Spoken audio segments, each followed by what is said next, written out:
I'm so sleepy. I ain't going to bed till like 2 in the morning. Can you believe that? Can you believe that? Can you believe that? Can you believe we don't have a jacuzzi? Well, Okay. I'm going to turn you a little bit so I can see you. Oh, I was like, who's moving? Hi, babe. Hi. Well, thank you for joining me. You're welcome. Thank you for having me. And you are? I am the one, the only Brianna Blaylock. Yeah, you Literally. are. Literally. And I am Connor Blaylock, the host of the Forgiven Collective podcast. Yeah, the new Forgiven Collective podcast, episode 1 right now. Right Except now, the as we difference speak. between this episode and normal episodes is technically you're the host, because you're going to be asking me more questions and I'm going to be asking you, so we can kind of, so the audience knows what this is all about. Yeah, I'm just the guider. Yeah, the guide. Leading Yeah. the guided discussions, yeah. Yeah. So, I mean, do you want to just tell me a little bit about yourself? You know, audition thing, like, hi, my name's Connor. I'm blank years old. I work in the blank field. Yeah. I am 6'2". I wish I was 6'2". I was trying to be nice. We're 6 foot. We're 6 foot flat. Maybe 6 foot and a half. But yeah, I'm Connor Blaylock. Originally from Houston, Texas. Love it. Love Houston. Go Astros. Love Whataburger. All that jazz. Love being from Texas, but I now live in. Technically, we live in Vista, California, which is Yes. about 40 minutes north of San Diego in North County. Mm-hmm. I am a Marine. I've You been are? a Marine for almost 4 years now. Coming up on 4 years in like 2 more months. Mm-hmm. I've re-enlisted, so I'm going to be doing another 4 more. Yeah, 4 more to the Corps. So that's cool. I'm 23 years old. Mm-hmm. I am Living lavish. living lavish, yeah. You know, just working, going to the gym, going to church. That's my. Those are my 3 things. Yeah, I'm gonna coming home with hanging out with you. Yep. We have a kid. We do have a kid. She just has 4 legs and a lot of fur, and she's Yeah. the cutest thing ever. She's not old enough. Little Lila baby. Little Lila baby. Maybe we'll give you guys a teaser of her at the very end of this episode. Yeah, But maybe we can get a clip of Lila in here for sure. Let's jump right into it. Yeah, let's jump into it. So, you mentioned before, this is the Forgiven Collective. The Forgiven Collective. So, Big words right there. I They're know, very I had important. to think about that one for a second. Let's start on, like, what inspired this, little project you want, and what do you hope for?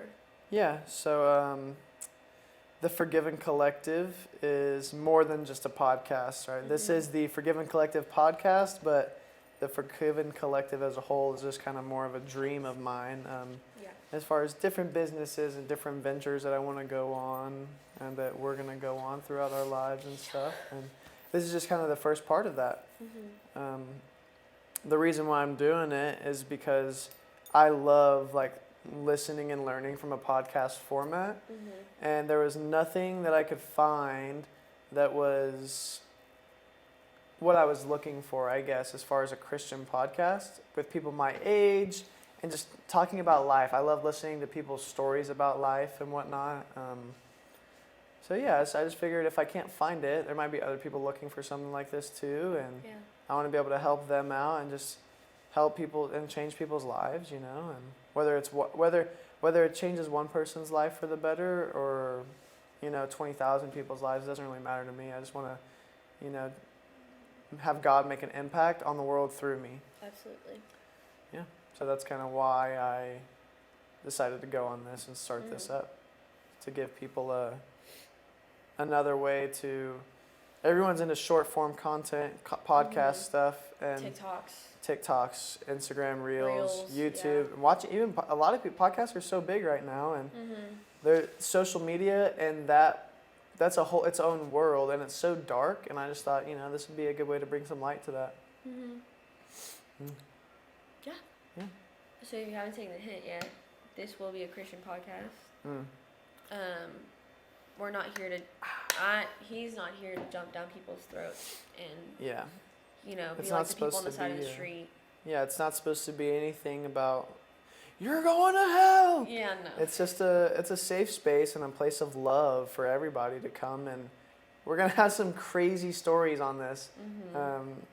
Just like some guests that I have in mind already, and just what I want to talk to them about, from pastors' kids to Pastors. to worship leaders. I mean, and that's one side of the spectrum, but Yeah. then going to the other side of people who we know who have, been in gangs or just Yeah. reformed addicts, Yeah. people who have been to prison, all that type of Mhm. stuff. Parents, kids, the whole Yeah. spectrum. I'm trying to cover the whole Every spectrum. branch of the tree. Yeah, right. So that's Um, kind of who's going to be on here. Yeah. The forgiven. That's who we are. Mhm. We're the forgiven. So that's who this is going to be for, and it's who it's going to be about. Yeah. And do you kind of want to touch base on like how you ended up in the position you're in now, like how devoted you are in your faith with God and the relationship you built with Him throughout the last couple of years, really? Yeah. I guess first I'll talk about like what is forgiven in the collective, and then we'll jump into kind of a part of my story that has brought me here. A pretty big part, but just a part. There you go. You can have some water too. Shout out Helomix for my amazing shaker bottle. Shout out Elysium. Got a rep. Boy Alex Eubank. My favorite fitness influencer / Christian influencer. He also has a pretty great podcast, The Lion's Den. So if y'all are looking for another Christian podcast, y'all can check that out too. However, the Forgiven Collective podcast, both words are so important. The word collective, for me, is what this is going to be. Each episode is going to be basically a part of a collection of God's work of art, us and our stories. So that is the collective, is everything coming together and all those different stories coming together and how it can help people and, just Transform. people can relate to different stories and stuff. I think people get tired of hearing the typical, the typical Christians. I grew up in the church and I've just, and people put on this show like nothing as bad has ever happened in their lives, which is furthest from the truth because we all have problems and testimonies to give. Especially when the enemy wants you the most. Yeah, for sure. So, we know a lot of crazy stories just from people who are going to be on here. So I'm excited for that. And that is the collective part. And then the forgiven part is really important to me because that is who we are, is we're a forgiven people. Forgiven because, Jesus Christ died on the cross for our sins. And He paid the ultimate sacrifice so we don't have to make that sacrifice anymore. We are completely 100% forgiven, and our sins are not only forgiven by God, by Jesus, and forgiven by God, but they're completely forgotten. Where we are is as far away from our sins in God's mind as the east is from the west. So we're here, and our sins are way over here because God's completely dismissed them and written them off as if they never happened when He forgives us, Exactly. which is something we don't really do as a people. It's we always typically, like, I forgive you, but I don't forget, So you hold that against people, which we're called to forgive. I mean, without giving forgiveness to those who have sinned against us and done us wrong, we can't accept the forgiveness of God. So super important to forgive. And then, something that's kind of been dawning on me recently and for the past few months since I kind of had this idea of the podcast is a lot of people turn away from the church because they're like, well, how could God ever love me from what I've done? I can't forgive myself, so how can God forgive me? And the great thing is that, one, we'll never understand how God can forgive us because we're not Him. He just does it. That's just who He is. He's just a good Father. But we don't have to forgive ourselves. And I think that's where so many people get hung up on the idea that they need to forgive themselves. And you can't forgive yourself, You just have to be able to accept the forgiveness that you've already, and receive the forgiveness that God's already given you.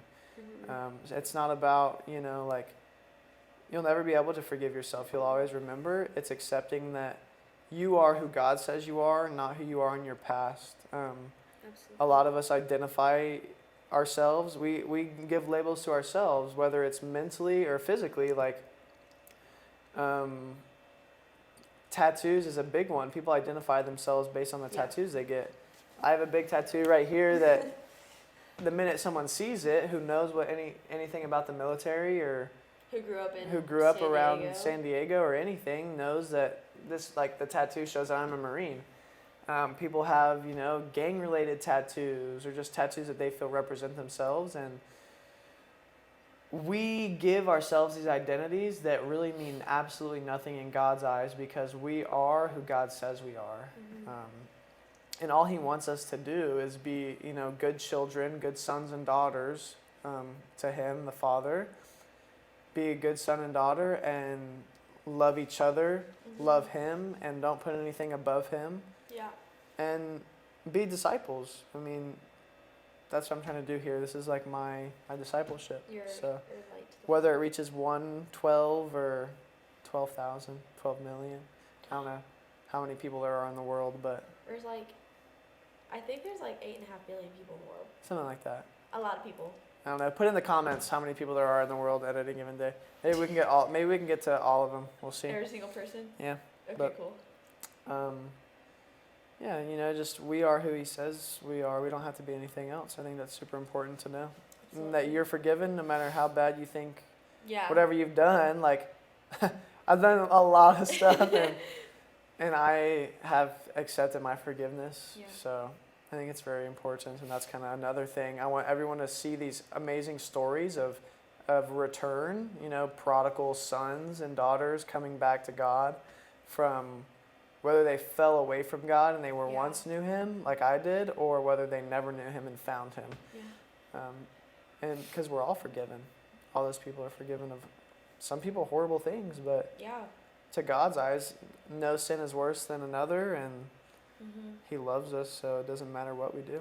He loves us all the same. Yeah. Yeah. So Connor. So, Bree, So, do you want to talk about what you used to do? what I used to do.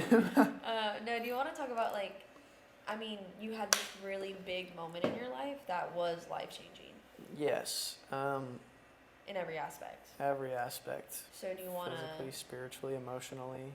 dip into that? Yeah, let's dip into it. So I was actually gonna film this podcast in February Yeah. because that's a significant date for me. The end of February. I got into February 2021. I got into a really horrible motorcycle accident, and most people would never know because you think of motorcycle accidents that are horrible. People either dead or paralyzed, which I should be, and You definitely could have been Yeah. if I hadn't been saved. But yeah, so rewind a couple years. I'm in the Marine Corps. I've fallen away from God. Even before then, I've fallen away from God Yeah. before I ever joined, and just kept going on a downhill with family stuff, personal stuff. Just continuously putting on a happy face to try to be a pillar for others. That way I didn't want to be a burden. I didn't want anyone to worry about me because everyone's worrying about other stuff. So I just was trying to distance myself so people and make everyone think I was stronger than I really was. Yeah. Making them think I was happy and I was okay when I wasn't. And I just kept going down and down and down. I joined the Marine Corps, which has always been a dream of mine. And even to this day, the Marine Corps can be a dark place. Absolutely. As a Christian, I mean, there's a lot of stuff that goes on that we're now, the Marine Corps is starting to realize that we need to make changes with different stuff that's coming out to protect Marines and protect us from ourselves as far as, help, emotional help, but also from each other because there's bad people everywhere. Oh yeah. And, there's a big push for mental health now in the military, which is great to see, but we still have a lot of work to do. But regardless, it is a dark place in certain aspects, and it's definitely a different culture. It's very rough and tough, the few, the proud, and all this crazy stuff. But there's still a lot of good people that I know that are Marines. But I digress from the Marine Corps stuff. But I was just in a really dark place. I was gratifying the flesh, like, as far Yeah. as with alcohol. I was drinking a lot when I shouldn't have been drinking, using that as a crutch. I was in sexual sin, which I shouldn't have been doing, because it's awful and it affects me in every way still, and we've had our bouts with my past, and we've worked through most of that stuff, but just all that stuff, God doesn't, He's not a cosmic killjoy. He's not telling us to not do these things because He wants us to have no fun. Yeah. He's doing it because He's trying to protect us, If I would have never been doing those things, it could have protected that part of our, that struggle that we've gone through together. Yeah. Granted, that's only made us stronger and grown closer together. Yeah. I have a mosquito bite on the back of my neck, so that's why I'm itching. Yeah, mosquitoes have been crazy out here recently. I got a couple of them. It's because of how much it's rained. It's been so humid, yeah. But going back to that point, Talk about the enemy coming for you. yeah, I know, trying to distract me with mosquitoes. Those mosquitoes. I don't know what purpose they have. I would love for God to give me some clarity on mosquitoes, because as far as I'm concerned, mosquitoes are from the devil. What good do you do? Anyways, yeah. So, really dark place. I kind of hit like a pit basically, and I called a mentor of mine because I did grow up in the church, so I kind of knew the answer and how to get back to where I needed to be. So I called a mentor of mine, shout out Bobby. He is a pastor at a church in Buda, Texas. He was also a Marine, and he was just kind of like an older brother figure for me growing up also. He was around a lot. He's my, I don't know, just like you might as well just consider them family, and his family, and who his wife is like, she's like an older sister to me. She was like she babysat me. Her and her mother took a lot of good care of me. With my dad's a single dad, for a while growing up, for the first couple of years and working and whatnot. So yeah, he was just always around and always, looking out for me, and he was just like, I was such a kid, and to me he was a superhero, Marine, and now I see him as a different type of hero because of what he does now. He went from being a Marine and to being a pastor, and has a beautiful family, and he's just someone I really look up to. But in this time of desperation, I called him one night, and it would have been late. It was late in California, so 2 hours later in Texas, and he picked up the phone, and I just wept and cried to him about like the things I've been doing, and he told me straight up, he was like, you know what the answer is. He was like, are you going to church? And right when he said it, I was like, no, I'm not. And he goes, well, duh, there's your first step right there, go to church. Get back into church. You grew up in church, you know the answer, that's where the light is in a dark place. So that weekend, I had a buddy of mine who wanted to go look at motorcycles. After he told me that, I told myself, once I got my mode of transportation, I would go to this church that I saw down, in Oceanside, and I'm going to go there once I get a mode of transportation. My buddy's like, hey, let's go look at bikes. I grew up around motorcycles. My dad, my biological mom, uncles, everyone, bikes around me. Really yeah. had one, I had already had a Harley before I joined the Marine Corps, which I loved. My dad owned a Harley shop, so all this stuff, I was born to be, I love bikes. That's my one thing. When we started dating, I told you, never tell me to get rid of the bike because it's not happening. Like, if you don't want me to ride, you need to tell me now so we can just, part as friends, because that's my thing. That's a part of me and who I am. And now it's really a part of me and who I am. Part of you. So we go look at these bikes for him, really, and I found this bike and I fell in love with it. It's a brand new sport bike, Gixxer 750, super fast. The dealership, it gave me every reason I came up with to not buy it. They were like, oh, we'll help you out with that. I don't even have a helmet with me. How am I going to ride at home? Give you a free helmet if you buy it. All this different stuff. So sure enough, I bought the bike.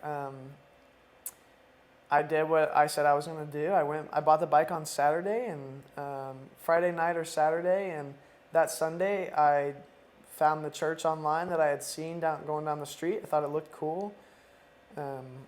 so I went there, and that was my first Sunday back in church in a long time, and Mm-hmm. it was Coast City Church, which we still go to. It's probably, to me, it's the best church in California as far as I'm concerned, you know. I love it. It's such a great atmosphere and we really are a family there, and Yeah, absolutely. it's very loving. It's not like a lot of churches I've been to that are like you're a number. I mean, it's a very loving place, and it's a very kind place, and it doesn't matter Very who you diverse are. place. Yeah, very diverse. I mean, we have, like I was talking about, crazy testimonies that are going to be Yeah. on here. I mean, We have anyone from culturally, Yeah. past history. I mean, crazy. Yeah, we have man. anyone from just normal person who grew up in church to people who are like Felons. It like in the deepest of like Yeah. crap. Have really gone through it. And we're like, hey, welcome, what's up? Welcome, Like, yeah, talk I to mean, us. We got guys who have no tattoos and wear suits, and we have guys who wear a suit of tattoos. I mean, yeah, from head to toe, literally head hands, covered, and it's a great place. I mean, it really is the most inviting, and it's home. And when you walk in, you can tell that God's moving there. Absolutely. And I mean, we just got told from recently that the city of Oceanside Oh, yeah. has deemed us like the church of Oceanside, which I think is amazing. I mean, God's really working through us and through the city that we live in. And we live in Vista, but close enough, right? So I go back to church. I get plugged in. I start volunteering with the youth program because that was a big thing for me growing up. I might sneeze in just a second, just It's in okay, case. I've been yawning. I'm Oh my sorry. goodness.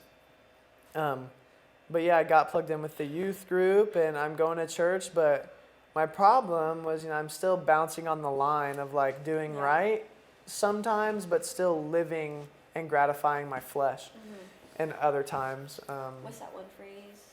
Like, go out at Saturday night, but you're in church on Sunday? right? Yeah, dancing like a sinner on Saturday, Yeah. but praising the Lord on Sunday, and so I was kind of, I was towing the line. I was still being, gratifying the flesh and being human, but still getting closer to God, Yeah. right? Gradually. Which is very important. I mean, it's He doesn't expect you to wake up one morning and be like, I'm going Right. to devote my entire life to Jesus and be perfect. right, It's yeah, because gradual. we're not perfect. It does take time, and it's hard. The minute that you say you give your life to God, I mean, It's difficult. that's when it starts getting hard because you start getting shown things about your life and that you have to change. But I wasn't completely changing everything, and I think a big quote of mine before we get into the accident is, I am a man. Actually, that's a good one. I'll save that till after. It ties in better later, but I am a man. You are. This is true. However, I was going to church, towing the line.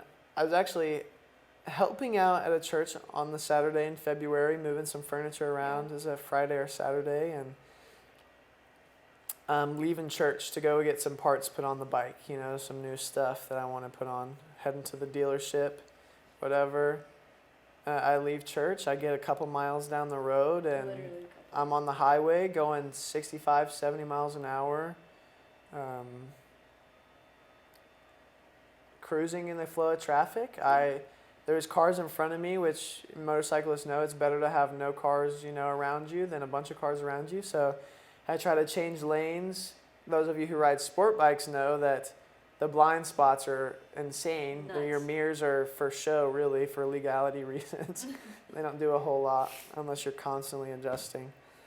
But I thought I had seen something in my peripheral in the lane next to me, so I turned my head, boom, turned back, boom. Traffic in front of me is completely stopped, and I don't know what kind of van it was exactly, but it was like the Chevy style, like Sprinter van type of Ford Econoline. I don't know, a big van, Yeah. big family van for Like people a who have a lot of Sprinter van. kids. Yeah, kind of like Yeah. a Sprinter van, just and older, It was maroon and gold. I remember very vividly that part. But it was completely stopped. I ran into the back of it. I rear-ended it. It was, like I said, it completely stopped. And I was going 65, 70 miles an hour. Yeah. And I flew off into traffic, into the other lane, I guess, and flew like a good ways. Like Yeah. you've seen, I've shown you where I hit, and then where I ended up, and where my bike ended up, and it's just a crazy distance of flying and tumbling, and just a crazy feat in itself. wrecking a motorcycle Yeah. going that fast and walking away. I mean, I didn't really walk away, but You I was sat sitting up, up, breathing. I yeah. never lost consciousness. I mean, flew so far. I did get taken to a hospital in La Yeah. Jolla, the trauma center down there. I had a lot of injuries. I did spend 5 or 6 days in the hospital. You know, from breaking both my hands, ligament repairs, Yeah. surgery on my foot, from a cut. I don't even know how it got there. Road rash, crazy road rash, broken thumbs, fingers. I think I said wrists already, hands. I Yeah. mean, a lot of damage here, you know, Yeah. in that area. Loss of a pinky, you know. I mean, I have a little nub now, a constant reminder of that day, which I hated at first, but now I Yeah. see it as a blessing because not only did I not die in a place where I should have died, internal bleeding stuff, you know. Yeah, you should So not much have- stuff that everyone's telling me, like, you're lucky to be alive. The Navy corpsman that I work with at my office, you're lucky to be alive. The doctors at the hospital, you're lucky to be alive. The paramedics, Everybody. the nurses, family members, people who have ridden before, people who have wrecked before, people who yeah. know people who have died before. I mean, a crazy phenomenon that I was still alive, laying there and looking at the sky and sitting up. Understanding what I did the one no you're not supposed to do. Yeah. I, you know, taking my helmet off. But I mean, crazy, and I was still okay. Really, like I was For what happened. not okay, but I was okay. Yeah. Taken to the hospital, and then I'm sitting there, and I'm like, why would you do this to me? You took away my love. Like that was it was God and then my bike, but was it really? Probably not. It was my bike, and then it was God. I mean, I went to my bike before anything, and then God was a secondary way to fill my cup. Yeah. It was anytime I was going through something, it was never pray or read. It was, let's go for a ride. Let's go, you know, I'm not going to incriminate myself, but let's go speed and let's, you know, drive down the freeway and, Yeah. you know, be a little reckless. And I had my accident. I was just cruising. I wasn't being reckless at Yeah. all, but thank God, too. Literally, thank God.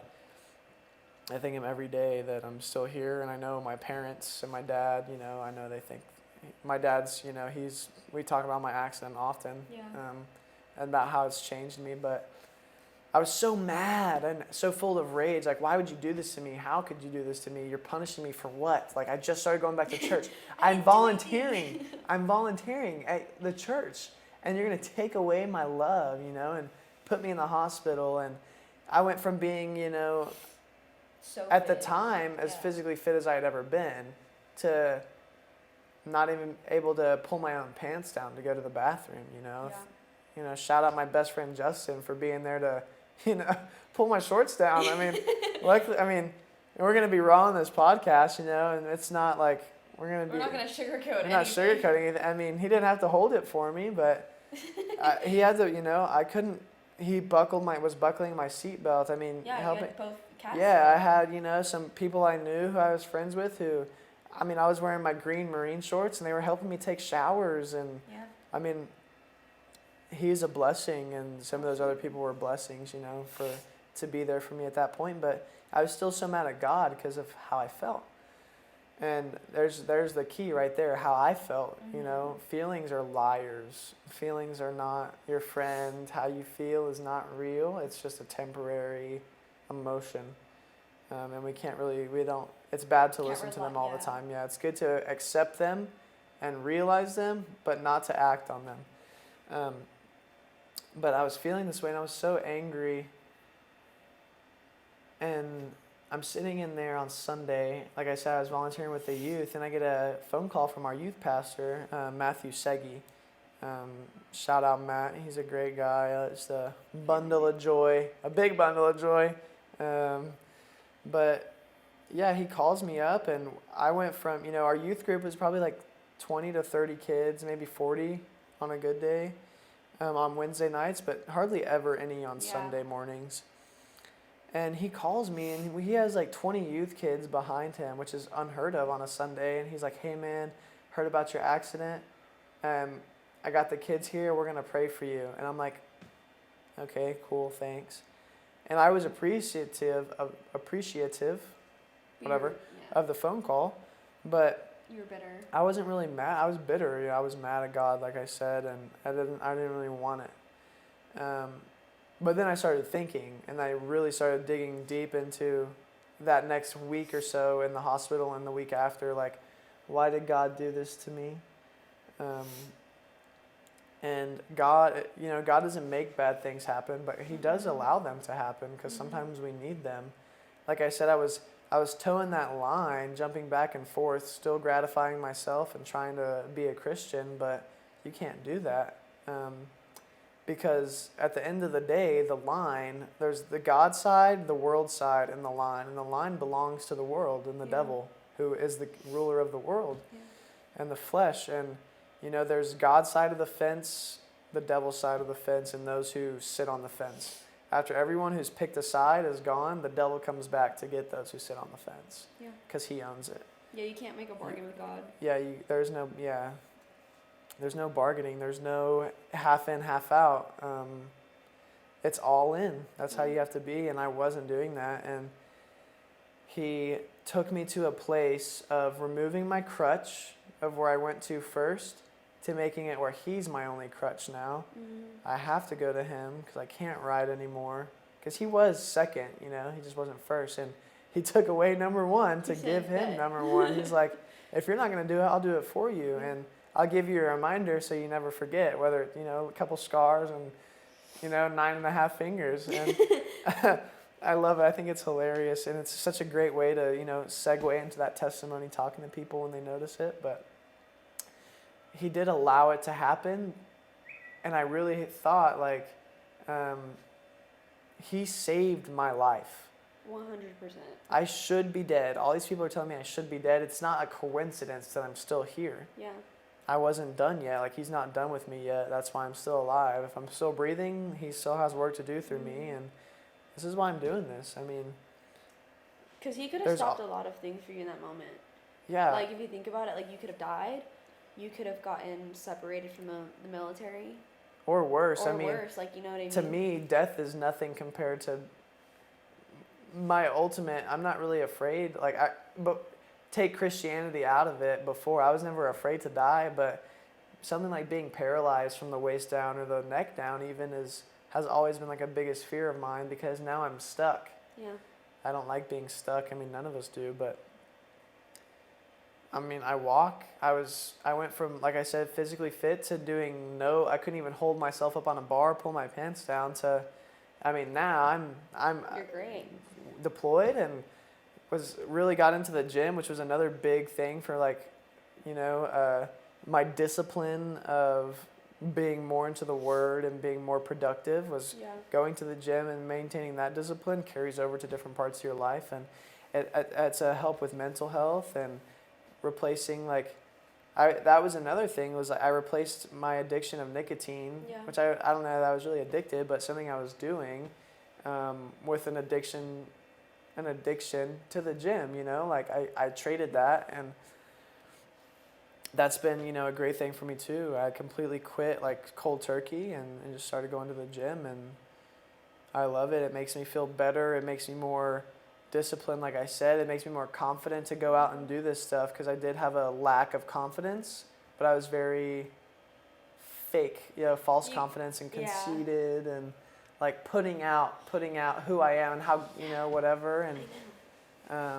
I'm this big, you know, badass guy, and yeah, we swear a little bit here.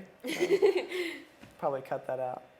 But I'm this, you know, guy, and I'm great and whatever, but it was just a front. It was all just a front of the scared kid I was inside, and the insecure man I was. And it's helped me. I mean, the gym has helped me, but no more than how God has helped me. Yeah, it's been crazy. It's been a crazy journey since then. I mean, I've dove in. I, you know, removed myself from. I made a vow to myself and to my future spouse that I would remain abstinent from that point on, and I mean, that was the greatest thing I could have ever done. Yeah.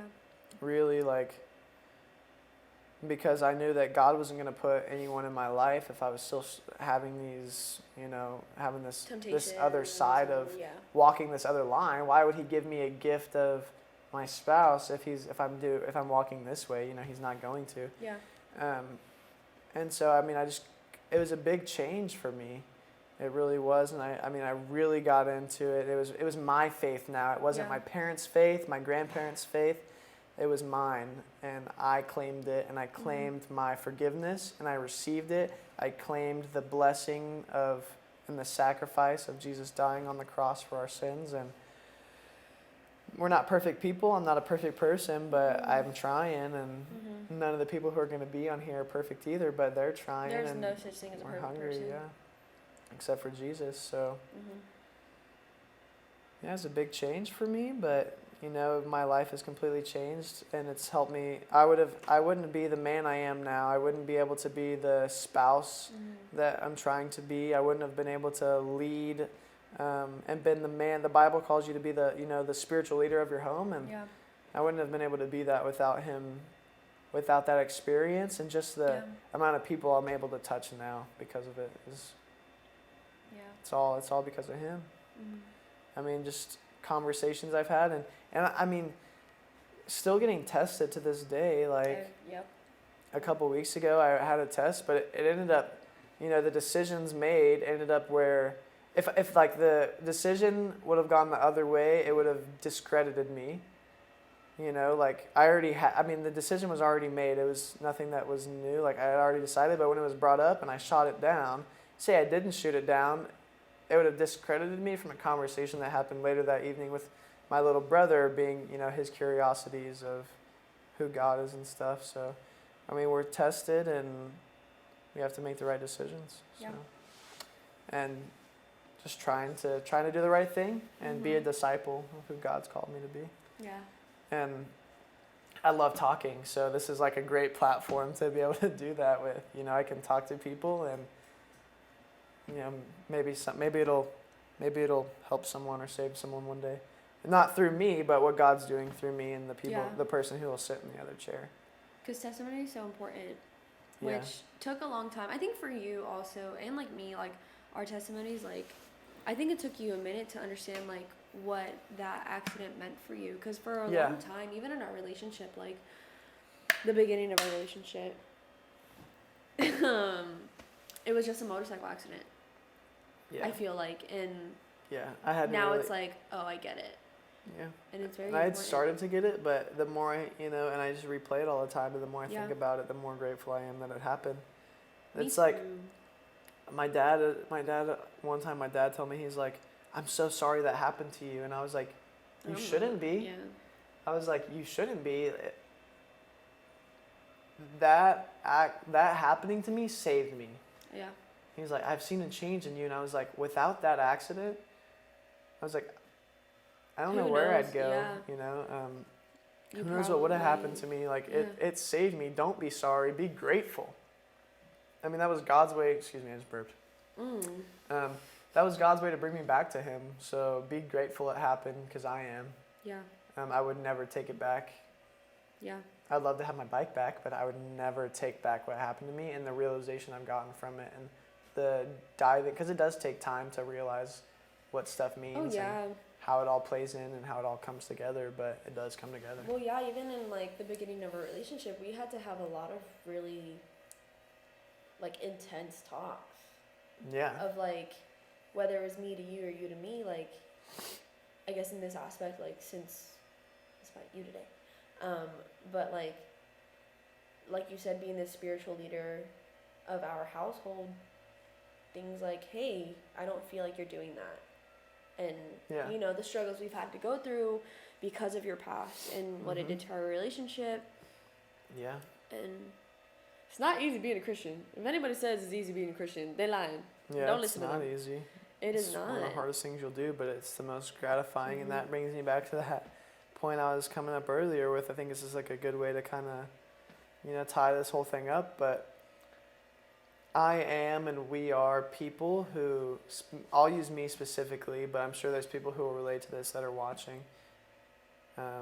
I love this quote, but I am a man who has experienced the joys and pleasures of the world, and I've experienced the gratification, instant gratification of gratifying your flesh and getting that temporary happiness, whether it's through alcohol, substances, alcohol, nicotine, whatever, sexual sin, adrenaline, stuff like that. I've experienced all those things, and none of them have brought me the joy and comfort and peace.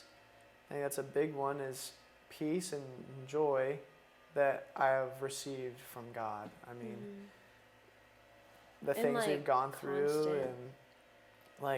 and even for our friend group, like we've had an accident recently with one of our close friends who's passed away, and we've all together these past years have grown so close together and so close to God that, our friend passes away, and the next day We we're all say thinking that we're not going to go to church. we're all thinking like and- Sunday we're not going to church on Sunday. I just don't want to do anything, and none of us called each other, but we all showed up, and I think that's the biggest thing, is that our group and our church and the people, we need to continue to show up, and that's what we're doing, and people just need to do that. But I mean, God, he's shown us, each individual one of us in our group, that there is a peace, and there's peace and comfort in him, and we need to Yeah. go to him first, because we all come from a background of using other substances to gratify ourselves and to cope, whether it's a motorcycle or an addiction or like alcohol, partying, whatever. self-harm. Yeah, all like- that stuff. Like, a lot of us in that group and who are that close friend group come from a background like that, and we made the right decision, and we chose to show up, which I think says a lot about what And God's be doing in like- our church yeah. and through us. Yeah. And always being vulnerable with each other, always being raw with each other. Like, there's been so many times, even just between us, like, hey, I'm not doing good. These are the thoughts that are going in my head. This is what's going on. Like, just being raw. And I think you want to provide that for this channel, Yeah. because there's no fun in sugarcoating things. You're not going to get anywhere with that. This But is not yeah. a white picket fence. Yeah, so that's me. I'm just an imperfect man who has experienced the world and what it has to offer, and I want everyone to know that it's not as good as what God will give you. The joy and peace God will give you, and the joy and peace that he's given me and us and our friends through our, not only that tragedy, but the other tragedies, that we've gone through and that we will go through in the future, because it's not the last, it wasn't the first one. Maybe the first one that we dealt with the right way, but it won't be the last one. And it will happen, and we will experience loss again, discomfort again, but yeah. Nice. Thanks. You're welcome. Let's wrap this up, and maybe if the viewers are lucky, we'll give them a little clip of Lila being crazy. Our dog is nuts. We have Yes, she a is. rescue 2-year-old German Shepherd Belgian Malinois. Who's a runt, we think. She thinks 'cause we- she's yeah. full grown, but she's only. I mean, She's she's very perfect. small. She's perfect. She's perfect in every way. I'm so happy we rescued her. She was messed up, man. Yeah. She's messed up, but we love her, and she's great, and she's crazy, Yeah. and Just like you. I'm just kidding. She resembles both of us equally. she's great, guys. She is great. We'll get her in here for sure. Yeah. Thanks for coming, and thanks for watching. Whether this was good or not, I hope everyone. Hopefully you made I it to hope the people. end. Yeah, I hope you made it to the end, and I hope you stick around and see Watch what what is to happens. come. We're only gonna get better. This is our first one, and we filmed this already, and it wasn't It was good. weird. So we reset and restarted, and when hopefully it works. But keep coming back. I'll keep learning, and this channel will keep growing and getting better. And yeah, even if you're not a Christian or you don't know, like, That's okay. the stories here are going to be insane. So if you like the drama, there's Yeah, going if to you be like the tea, come on on. there's going to be there's a lot of plenty crazy of stuff. tea and amazing stories to hear. So Yeah. keep coming back. But yeah, I think this is a good episode. The pilot episode of the Forgiven Collective. Thanks for doing it.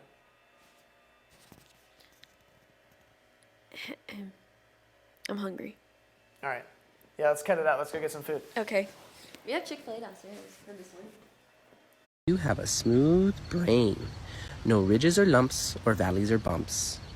All ideas slide right off, like a water slide. Smooth brain.